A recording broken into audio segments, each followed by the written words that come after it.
Welcome back to the Countryside News.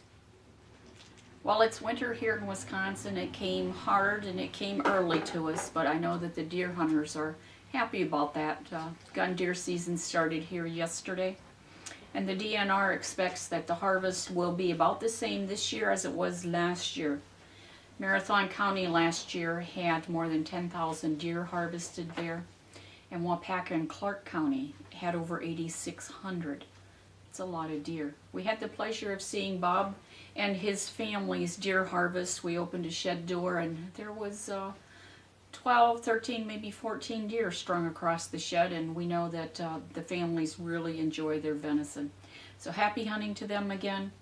Deer hunters, if you hunt with LP inside your shacks, be sure you have adequate ventilation. If you heat your home with wood, I want to let you know how wood is measured and how it's bought and sold. A full cord of wood is a stack that's 4 feet high, 4 feet wide, and 8 feet long. Face cord, on the other hand, is 4 feet high, 4 feet wide, but only 12 to 16 inches long. And that's the size you need for your wood stove or your fireplace. Around this area, a face cord sells between $60 and $75, and it varies upon the type of wood that you get and the length of time that it's been dried.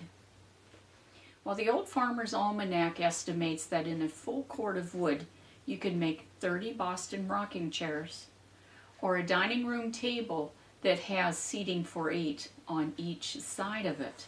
That's a lot of wood. While we're talking about measuring things, hail has its own scale, and it's called the Toro Hailstorm Intensity Scale.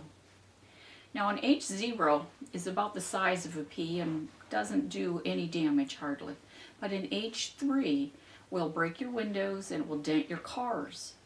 At H8, people can be injured, and at H10, brick homes can be severely damaged and people can be fatally injured. Before we leave the weather topics, now's a good time to remind you to check out that snowblower that you have.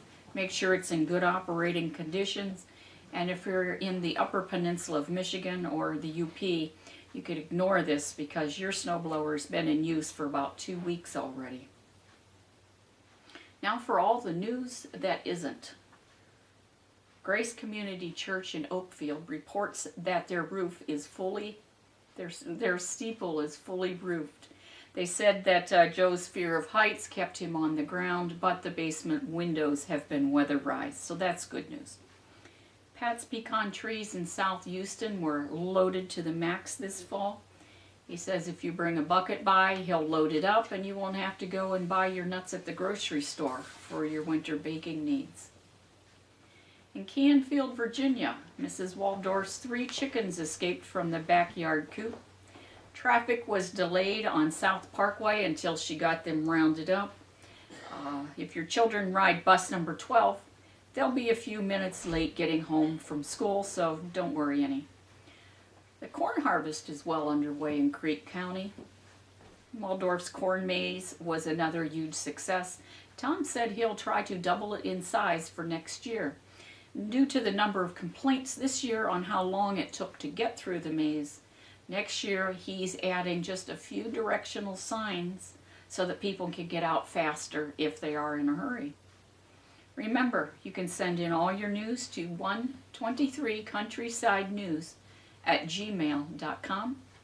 We'd love to hear from you, and again, if you're getting your pencil, that's 123 Countryside News at gmail.com.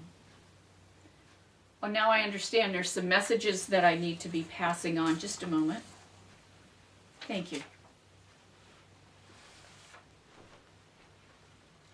Grandma Anderson, if you're watching, Sharon wants you to know that your phone is off the hook, and she said she's this close to getting you a cell phone.